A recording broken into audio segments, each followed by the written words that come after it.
ಪ್ರತಿಯೊಂದು ಕೂಡ ಇವತ್ತು ನಾವೆಲ್ಲ ಕೂಡ ಕಷ್ಟಗಳು ಬಂದಾಗ ಸಾಕ್ಷಾತ್ ಶ್ರೀಮನ್ನಾರಾಯಣ ಶ್ರೀರಾಮಚಂದ್ರನ ನಾವು ನೆನೆಸ್ಕೊಳ್ತೀವಿ. ಅಂದರೆ ಅಂತ ಶ್ರೀ ಮಹಾವಿಷ್ಣುವಿಗೆ ಕಷ್ಟ ತಪ್ಪಿಲ್ಲ ಅಂತಂದ್ರೆ ನಾವು ಯಾವ ಲೆಕ್ಕಕ್ಕೆ ಇರ್ತೇವೆ.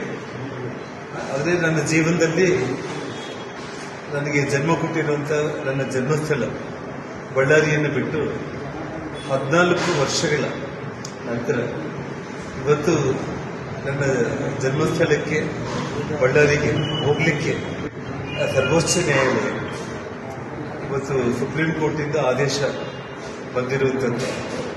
ನನಗೆ ನಿಜವಾಗ್ಲೂ ಕೂಡ ಅದು ನನಗೆ ಯಾವ ರೀತಿ ಹೇಳಬೇಕು ಅನ್ನೋದಕ್ಕೂ ಕೂಡ ನನ್ನ ಕೈಲೇ ಆಗ್ತಾ ಇಲ್ಲ.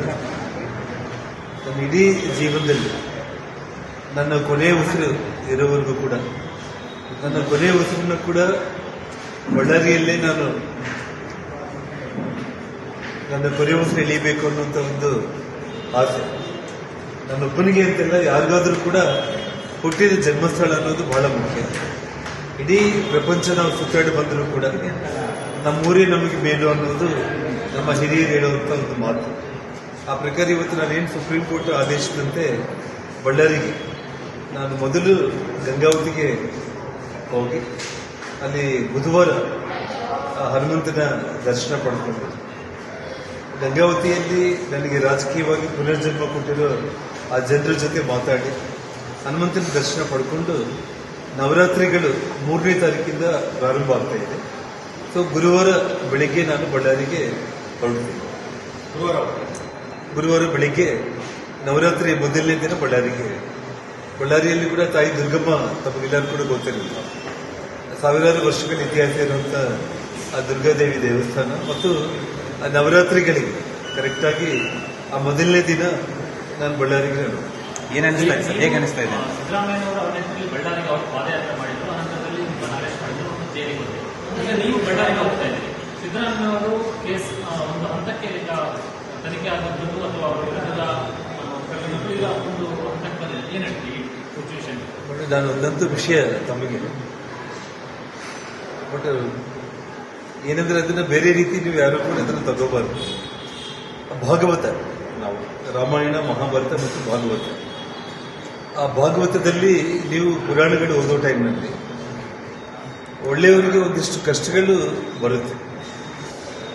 ಎಲ್ಲ ದುರ್ಮಾರ್ಗರು ಕೂಡ ಸೇರಿ ಒಂದು ರೀತಿ ಕೆಟ್ಟದಾಗಿ ಬೆಳೆಸಿ ನನಗೆಲ್ಲ ಎಷ್ಟೆಲ್ಲ ಕಷ್ಟಗಳು ಕೊಟ್ಟಿರ್ಬೋದು.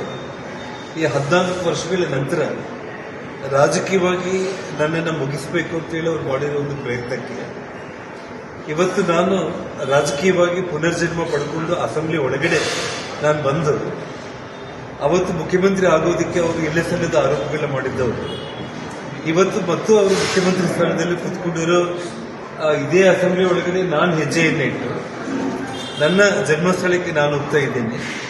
ಅದು ಚಾಮುಂಡೇಶ್ವರಿ ತಾಯಿ ಅವ್ರ ಊರಲ್ಲಿ ಇದ್ದಾಳೆ, ಆ ಮಹಿಷಾಸುರ ಮರ್ದಿನಿ. ನನ್ನೂರಲ್ಲಿ ತಾಯಿ ದುರ್ಗಮ್ಮ ಇದ್ದಾಳೆ, ದುರ್ಗಮ್ಮ ನನ್ನ ಕರೆಸ್ಕೊಳ್ತಾ ಇದ್ದಾಳೆ. ಆ ಮಹಿಷಾಸುರ ಮರ್ದಿನಿ ಚಾಮುಂಡೇಶ್ವರಿ ಏನ್ ಮಾಡ್ತಾಳೆ ಅನ್ನೋದನ್ನ ನಾವೆಲ್ಲರೂ ಕೂಡ ಕಾದು ನೀವು ಬಳ್ಳಾರಿಗೆ ನಿಮಗೆ ಬ್ಯಾನ್ ಆಗದ ಕಾರಣಕ್ಕೆ ನೀವು ಕೊಪ್ಪಳದಲ್ಲಿ ನಿಮ್ಮ ರಾಜಕೀಯವಾಗಿ ನೀವು ನೆಲೆಗಿದ್ದು ಈಗ ಬಳ್ಳಾರಿಗೆ ಅವಕಾಶ ಸಿಗ್ತದೆ. ನೀವು ಬಳ್ಳಾರಿಗೆ ಶಿಫ್ಟ್ ಆಗುವಂತ ಚಾನ್ಸಸ್ ಏನಾದ್ರು ಆ ಪ್ಲಾನ್ ಏನಾದ್ರು? ನೋಡಿ, ಭಾರತೀಯ ಜನತಾ ಪಕ್ಷದ ಒಂದು ಸಾಮಾನ್ಯ ಕಾರ್ಯಕರ್ತನಾಗಿ ಪಕ್ಷ ಎಲ್ಲಿ ನಿಲ್ಲಬೇಕು, ಎಲ್ಲಿ ನಿಲ್ಲಬಾರದು, ಪಾರ್ಟಿ ಏನು ತೀರ್ಮಾನ ತಗೊಳುತ್ತೆ ಅದಕ್ಕೆ ಬದ್ಧವಾಗಿದ್ದು ಪಕ್ಷಕ್ಕೋಸ್ಕರ ನಾನು ದುಡಿತೀನಿ. 14 ವರ್ಷಗಳ ಕಾಲ ಹೋಗಿರಲಿಲ್ಲ. ನೋಡಿ, ನಾವು ಬಳ್ಳಾರಿಗೆ ನಾನು ಎಲ್ಲೆಲ್ಲ ಒಳ್ಳೆ ಕೆಲಸಗಳನ್ನ ಮಾಡಿದ್ದೀನಿ ಅನ್ನೋದು ಇಡೀ ಬಳ್ಳಾರಿ ಜನರಿಗೆ ಗೊತ್ತಿದೆ. ನಾನು ಬಳ್ಳಾರಿಗೆ ಗೊತ್ತೇ ನಾನು ಹೋಗ್ತಾ ಇದ್ದೀನಿ. ಬಳ್ಳಾರಿ ಜಿಲ್ಲೆ ಬಗ್ಗೆ ನನಗೆ ಆಗಿರುವಂಥ ಸಾಕಷ್ಟು ಕನಸುಗಳಿದೆ ಅಭಿವೃದ್ಧಿ ವಿಚಾರದಲ್ಲಿ. ಸನ್ಮಾನ್ಯ ಯಡಿಯೂರಪ್ಪನವರು ಮುಖ್ಯಮಂತ್ರಿ ಆಗಿದ್ದಾಗ, ನಾನು ಮಂತ್ರಿ ಆಗಿದ್ದಾಗ ಆಗಿರೋ ಅಭಿವೃದ್ಧಿ ಕೆಲಸಗಳ ಜೊತೆ ಎಷ್ಟು ವರ್ಷಗಳು ಕೂಡ ಮತ್ತೆ ದೊಡ್ಡ ಪ್ರಮಾಣದ ಅಭಿವೃದ್ಧಿ ಕೆಲಸಗಳು ಆಗಲಿಲ್ಲ.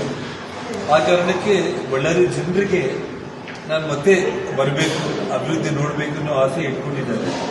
ಅವರ ನಂಬಿಕೆಯನ್ನು ಉಳಿಸಿಕೊಳ್ಳುವಂಥ ರೀತಿಯಲ್ಲಿ ಬಳ್ಳಾರಿಯಲ್ಲಿ ನಾನು ಮತ್ತೆ ಪುನಃ ಹೋಗಿ ಅಭಿವೃದ್ಧಿ ಕೆಲಸಗಳಿಗೆ ಚಾಲನೆ ಕೊಡೋದಕ್ಕೆ ನನ್ನ ಇವತ್ತು ಪ್ರತಿಪಕ್ಷದಲ್ಲಿ ಹೋರಾಟ ಮಾಡೋದ್ರ ಮೂಲಕ ಬರೋ ದಿನಗಳಲ್ಲಿ ಬಳ್ಳಾರಿ ಜನರ ಕನಸುಗಳನ್ನ ಈಡೇರಿಸುವ ನಿಟ್ಟಿನಲ್ಲಿ ನಾನು ಕೆಲಸ ಮಾಡ್ತೀನಿ. ಬೈ ಎಲೆಕ್ಷನ್ ಬಾಕಿ ಇದೆ.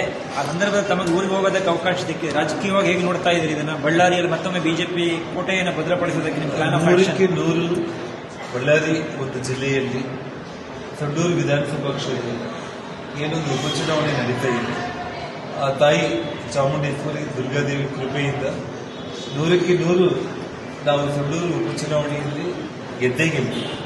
ಕಾರಣ ಏನಂತಂದ್ರೆ ಈಗಾಗಲೇ ಅಲ್ಲಿನ ಒಬ್ಬ ಜಿಲ್ಲಾ ಉಸ್ತುವಾರಿ ಸಚಿವರು ಸಾರ್ವಜನಿಕರ ಎಸ್ಟಿ ರಿಸರ್ವೇಷನ್ ಅಲ್ಲಿದೆ.